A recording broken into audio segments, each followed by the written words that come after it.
Nagmarinate nga po pala ako ng manok mga kananays dahil nga po magluluto nga po ako ng fried chicken. At bago ang lahat mga kananays is Garmadel Vlog and Rydell's Vlog. Pag nagva-vlog talaga ako mga kananays ay talagang biglaan at hindi ko nga po pala na-videohan yung unang-unang step ng aking pagkakagawa or pagkabababad ng aking ingredients sa fried chicken. So bali dito ko na nga lang po isasabihin mga kananays kung paano nga po ako nagmarinate ng fried chicken. Naglagay lamang po ako ng harina mga kananays, tsaka garlic powder, paprika, paminta, at magic sarap at kaunting asin. At bago ko naman po yan inilagay sa harina mga kananays ay nagbattle nga po pala ako ng 2 perasong itlog. At lalong hindi ko na po nilagay yung manok. Dineri ko na po doon sa binatal kong itlog mga kananays, tapos yung minarinade ko harina mga kananays at inilagay ko na rin yung manok doon. Bali ibinabad ko nga lang po ng 5 minutes mga kananays at bago po ako nag-fry. Sa pagpiprito nga mga kananays ay dapat mainit po yung ating mantika sa kawali. At kung nailagay nyo na po yung manok mga kananays sa mainit na mantika ay pwede nyo na pong hinaan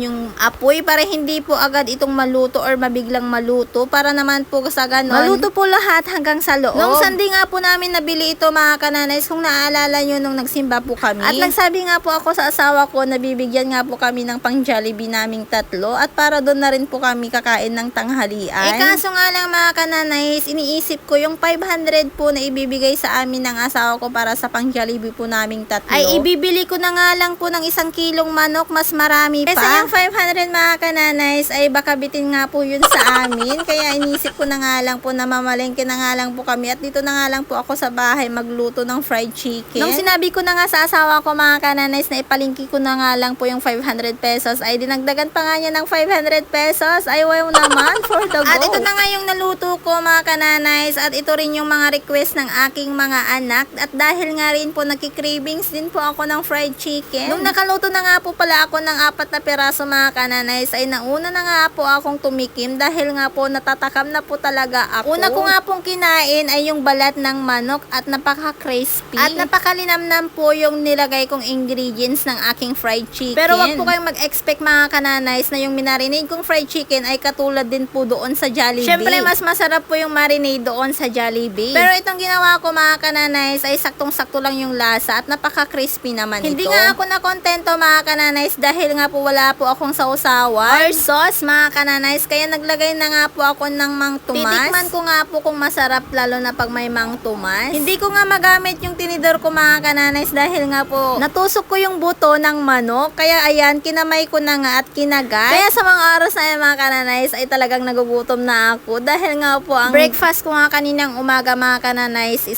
itlog at 2 pirasong nilagang mais na maliliit lang. At habang nga nag-i-edit ako mga kananays or nag-voice over ako ay natatawa ako. Dahil yung itsura ko talaga mga kananays ay gutom na gutom na. Bali sinundo ko na nga po yung mga anak ko sa school mga kananays dahil nga po hindi na po talaga ako makapaghintay. Hindi po kasi ako gaanong makakakain mga kananays, lalo na po hindi ko po kasabay ang aking mga anak. Iniisip ko po kasi mga kananays ako dito sa bahay kumakain na, pero yung mga anak ko wala pa sila, nasa school pa sila. Tignan nyo naman ang pagkain ng aking panganay mga kananays, kaslahaan nga malagto iti kabalyo. Tinanong ko nga muna siya mga kananays kung mauubos niya nga yung pagkain niya or yung rice niya. Ang sabi niya oo daw, kaya hinayaan ko na nga lang siya. At naglagay na nga rin siya dyan ng chicken oil. Sasarapan po kasi siya mga kananays pag fried chicken ang kanyang ulam, tapos naglalagay po siya ng chicken oil sa kanyang kanin. Ganyan po karami ang kanilang kinakain mga kananays. Samantalang ako ang aking pagkain or rice ay kunti lang. At hanggang dito na lamang po ang aking video mga kananays. Maraming salamat po sa walang sawang panunood. Thank you for watching.